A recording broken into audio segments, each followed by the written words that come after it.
Master TV Kannada YouTube ಚಾನಲ್ಗೆ ಸ್ವಾಗತ.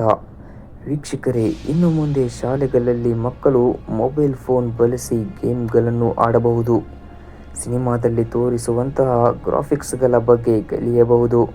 ಇದರಿಂದ ಹಣವನ್ನು ಕೂಡ ಸಂಪಾದನೆ ಮಾಡಬಹುದು.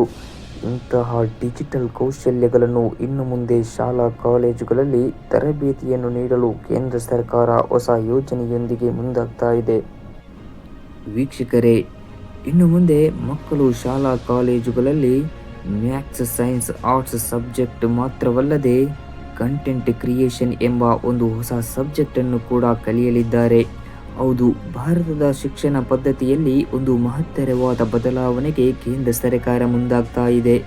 ಈ ವರ್ಷ ಮಂಡಿಸಿದ ಕೇಂದ್ರ ಬಜೆಟ್ನಲ್ಲಿ ನಿರ್ಮಲಾ ಸೀತಾರಾಮನ್ 15,000 ಶಾಲೆಗಳಲ್ಲಿ ಹಾಗೂ 500 ಕಾಲೇಜುಗಳಲ್ಲಿ ಕಂಟೆಂಟ್ ಕ್ರಿಯೇಷನ್ ಲ್ಯಾಬ್ಗಳನ್ನು ಅಳವಡಿಸುವುದಾಗಿ ತಮ್ಮ ಬಜೆಟ್ನಲ್ಲಿ ಮಂಡಿಸಿದ್ದಾರೆ. ವೀಕ್ಷಕರೇ, ಡಿಜಿಟಲ್ ಮಾರುಕಟ್ಟೆಯಲ್ಲಿ ಅತಿ ಹೆಚ್ಚಿನ ಬೇಡಿಕೆ ಹಾಗೂ ಅತಿ ಹೆಚ್ಚು ಹಣವನ್ನು ಸಂಪಾದಿಸಲು ಸಾಧ್ಯವಿರುವ ಎವಿಜಿಸಿ ತಂತ್ರಜ್ಞಾನವನ್ನು ಶಿಕ್ಷಣ ಕ್ಷೇತ್ರದಲ್ಲಿ ತರಲು ಕೇಂದ್ರ ಸರ್ಕಾರವು ಮುಂದಾಗಿದೆ.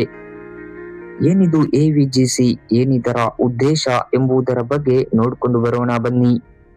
ವೀಕ್ಷಕರೇ, ಎವಿಜಿಸಿ ಎಂದರೆ animation, visual effect, gaming and comic ಎಂದಾಗಿದೆ. ಇದನ್ನು ಸಾಮಾನ್ಯವಾಗಿ ಅರ್ಥ ಮಾಡಿಕೊಳ್ಳುವುದಾದರೆ ಟಿವಿ ಚಾನೆಲ್ಗಳಲ್ಲಿ ಮಕ್ಕಳು ನೋಡುವಂತಹ ಕಾರ್ಟೂನ್ಗಳಾಗಿರಬಹುದು, ಸಿನಿಮಾದಲ್ಲಿ ಬಳಸುವಂತಹ ಗ್ರಾಫಿಕ್ಗಳ ಬಗ್ಗೆ ಆಗಿರಬಹುದು, ಮೊಬೈಲ್ಗಳಲ್ಲಿ ಆಡುವಂತಹ ಗೇಮ್ಗಳ ಬಗೆಗಿನ ಎಲ್ಲ ರೀತಿಯ ಮಾಹಿತಿಗಳು ಹಾಗೂ ಅದರ ಉಪಯೋಗಿಸುವ ಸರಿಯಾದ ಕೌಶಲ್ಯಗಳನ್ನು ಮಕ್ಕಳಿಗೆ ಕಲಿಸಿಕೊಡುವುದಾಗಿದೆ. ಹಾಗೂ ಇವುಗಳನ್ನು ಉಪಯೋಗಿಸಿ ಸೋಷಿಯಲ್ ಮೀಡಿಯಾದಲ್ಲಿ ಯಾವ ರೀತಿಯಾಗಿ ಹಣವನ್ನು ಸಂಪಾದಿಸಬಹುದು ಎಂಬ ಸರಿಯಾದ ಮಾರ್ಗದರ್ಶನವನ್ನು ನೀಡುವುದು ಇದರ ಮುಖ್ಯ ಉದ್ದೇಶವಾಗಿದೆ. ಮುಂದೆ ಬರುವಂತಹ ದಿನಗಳಲ್ಲಿ ಇದಕ್ಕೆ ಬೇಕಾದ ಮೂಲ ಸೌಕರ್ಯವನ್ನು ಶಾಲಾ ಕಾಲೇಜುಗಳಲ್ಲಿ ಅಳವಡಿಸುವುದು ಎಂಬ ತೀರ್ಮಾನವನ್ನು ಕೂಡ ಕೇಂದ್ರ ಸರ್ಕಾರ ಮಾಡಿದೆ.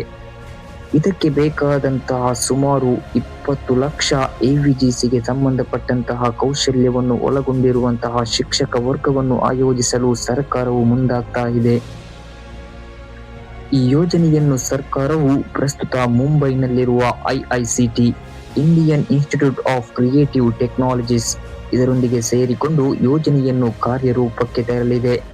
ಇದಕ್ಕೆ ಸಂಬಂಧಪಟ್ಟಂತಹ ಲ್ಯಾಬ್ಗಳನ್ನು ಅಂದರೆ ಪ್ರಯೋಗಾಲಯವನ್ನು 15,000 ಶಾಲೆಗಳಲ್ಲಿ ಹಾಗೂ 500 ಕಾಲೇಜುಗಳಲ್ಲಿ ಸ್ಥಾಪಿಸುವ ಗುರಿಯನ್ನು ಕೇಂದ್ರ ಸರ್ಕಾರವು ಇಟ್ಟುಕೊಂಡಿದೆ.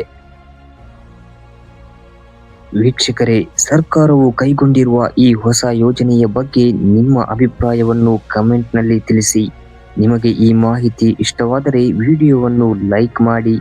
ಈ ರೀತಿಯ ನಿರಂತರ ಮಾಹಿತಿಗಾಗಿ master TV Kannada YouTube channel ಅನ್ನು ಇವಾಗಲೇ ಸಬ್ಸ್ಕ್ರೈಬ್ ಮಾಡಿ.